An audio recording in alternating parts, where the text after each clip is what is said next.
Here's Drew Kaiser now, as he'll kick it away for the second time.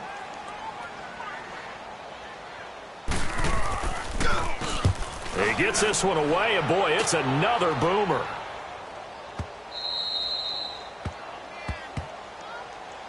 Here's the Denver offense now as they get set to take over here. And for them, a touchdown their last go-around. Obviously, they'll be hoping to do that again. And when you start plotting for this drive, when you start thinking to yourself, okay, what are we going to do? You don't go away from what you did before because that worked, but you have to be prepared for wrinkles and counters because you know they'll make some adjustments. All right, here we go. 319! 319! And the drive begins with a run by Geis. And he'll scratch out only about a yard up to the 32. Well, Brandon, pace comes into play now because they've got the advantage. They've got the football, but they've got to be very careful about what speed they're going to play. You know, my music teacher back in New Paltz, Mrs. Bythema Bagley, used to say, don't go prestissimo when you really want to go largo. And what she meant by that is don't go too fast when you really want to go at a nice, slow, deliberate pace. I am speechless. I am without speech. Wiggles free. And he'll be tackled just past the 35 at the 36. 4 yards there on the keeper, but still going to bring up a third down. The Broncos on third down. They've converted 3 out of 5 thus far. This will be 3rd and 5. Detroit! Detroit! Over! Now back to throw. Sliding out of the pocket. Now he's going to throw it deep to the other side of the field. And a shot taken on third down, unsuccessful. 4th down now. Not only was the call spot on, how about the execution of that defense right there? Zone was absolutely locked up tight. He was trying to force it in there on third down. But if there's a time to force it, he felt like he needed to make a play, right? Yeah, exactly right. Third down, you got to try and find something. There's nothing available there for him. Here comes the Chargers offense now back out onto the field. And with this deficit, you can't have too many more drives like the last drive where you had to punt it away. You know what I would tell my offense right here? The punter doesn't exist, guys. He doesn't even exist. He's not a team anymore. I just cut him. All right? So you get... And hit behind the line. He lost the football. It's loose. The Broncos say they have it. They do. Let's see now, Charles. That's 7 turnovers between last week and this week. 3 here in this game, 4 in last week's game. You know I do my research, right? And I go all the way back to the best coaches that have ever been in this game. And all of them started with ball security in some form or another, understanding that taking care of the ball was the key to winning games. And intercepted. Maybe the turning point they need. Picked off by the linebacker, Jatavis Brown.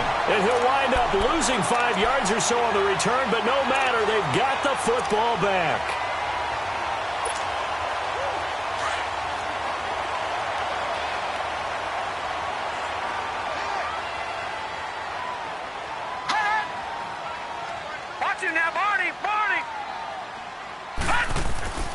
From deep in their own territory, they look to throw.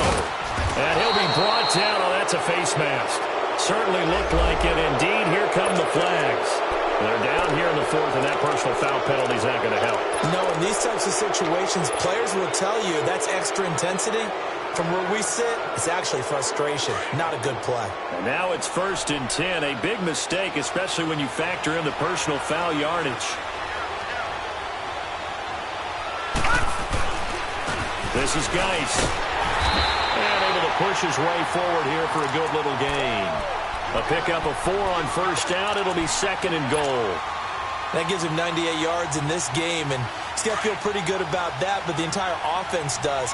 The big thing, though, Brandon, they've got to get to 100, though. You think he knows he's at 98? I think someone has told him by now, and here's the thing. Getting to... And he'll get in. Touchdown, Denver. Kalen Ballage, his 3rd touchdown now on the year. And the Broncos will extend their lead. And nothing special there. They show they were going to run the football. They ran it. They got it in. Like old-time football, right? Hey, this is exactly what we're going to do. Straight-ahead power, and they got it done. Extra point hugged the upright a bit, but he gets it to go. And the decision to just kick the extra point winds up successful. Set now to kick this one away, and off it goes.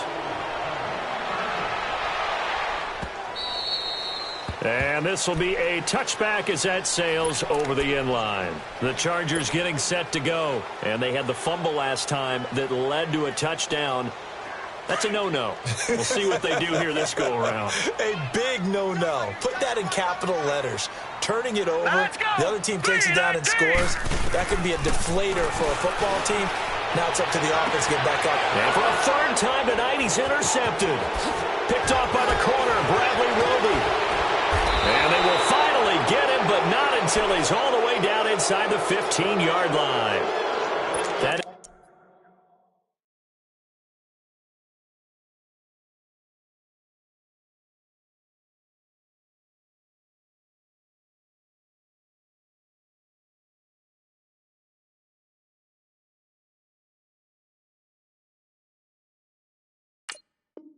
is now seven interceptions between last week and this week. 3 in this game, 4 a week ago. And I saw the head coach write on his play sheet, make a little note. I hope he's writing self-scout. Bring in the guys that scout games for you with a different eye and watch him and see what's going on, and maybe they can pick up what the flaws are, and hopefully they can correct them. And he is out of bounds, getting it down to the 10. And give him 4 yards there. It'll be 2nd and 6. Fourth quarter, you've got the lead. You have to stay in bounds and run that clock. Coaches, that'll drive them crazy. Sacrifice a yard or two if you have to. Just go down, in bounds, keep that clock going. It's almost like he was caring more about his fantasy stats than it was about winning the game. And that has to drive a coach crazy. And he will maneuver his way down to about the 7. 3 yards on the pickup. That's going to set up an interesting third and about 4 to go.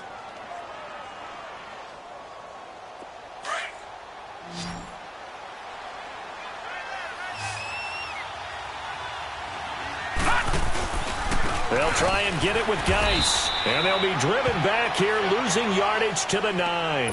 Now it looks like we've got a Bronco that's banged up on the play. We'll step aside and come back to Carson after this. And McManus able to put it through. And that will push this lead up to 20 now. So it's 3 more points, and that widens this thing out even further here in the 4th. And you know in this league, you can never have enough points. But this widens it out, as you said. And now it's all about ball control, isn't it? And the Chargers coming out on the field now. And last time, 1 play interception. So this offense, they should be fresh. That's a good way of putting it. And I can't wait to see what they decide to do with play calling. Because a 1-play drive where you throw an interception, a lot of people think the very next time out, run the football. Blitz coming, and down he goes.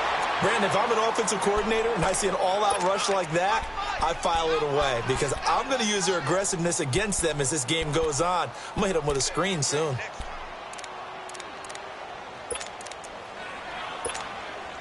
Now, following the sack, they'll look to make amends on a 2nd down and 17.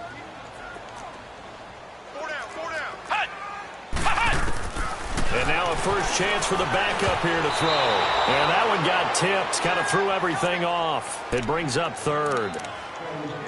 Anytime a ball's thrown in the middle of the field that's popped up in the air, I expect someone to catch. It doesn't matter whether it's offense or defense because there's usually a great amount of bodies in that part of the field. In this case, no one came up with it. An incomplete pass on that last play, and that means they'll need to come up with something here on 3rd down. Back to throw here. And they almost had another one. They are all over the football in this game. Nearly another pick. Now 4th down. Oh, man, that was close. The opportunity to change momentum, big play, right in his hands, unable to come down with it. A sigh of relief, no doubt, on offense that fell harmlessly to the ground.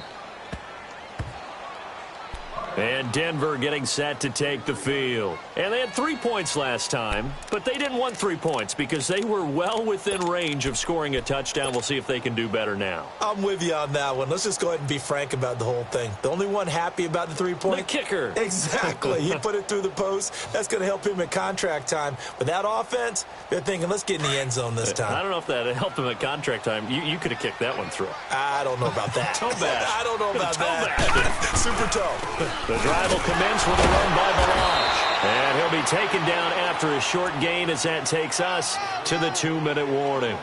Time for a break. We'll come back to wrap this one up after this.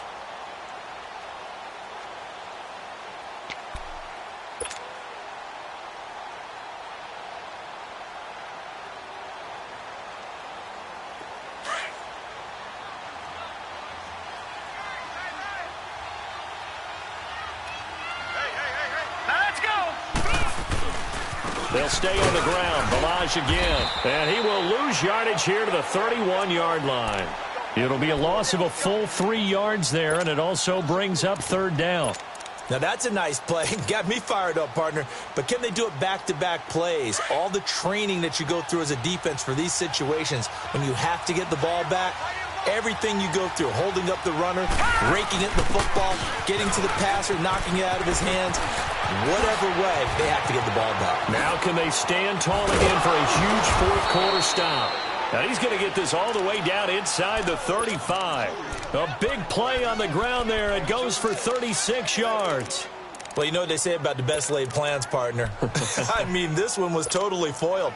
They played for the pass. The idea was if you want to run it, that's fine. We'll rally up and make the tackle. Except they didn't get it done. Yeah, third and long, and a big run there. How about that? Stepping up, he's going to keep it. And it's a fumble. And this is recovered by the Chargers. I know that taking care of the football is something that's drummed into every guy who plays this position, no matter what, whether he's running it, in the pocket, out of the pocket. But it's almost surprising to me that there aren't more fumbles by that position because of the way that they get attacked on each and every play. Now, we had the fumble last week. Now, here's 2 weeks in a row with a fumble loss. Concentration has got to be there, and he's got to understand how much time he has to take care of a play, and maybe his clock is off just a little bit. So now 2nd and 10 after the incompletion on first down.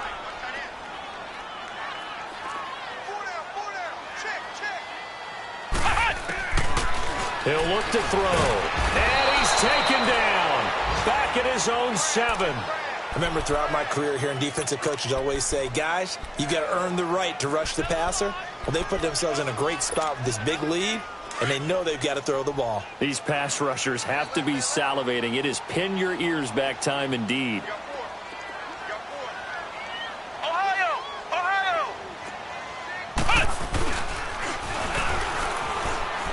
Rolling to his right.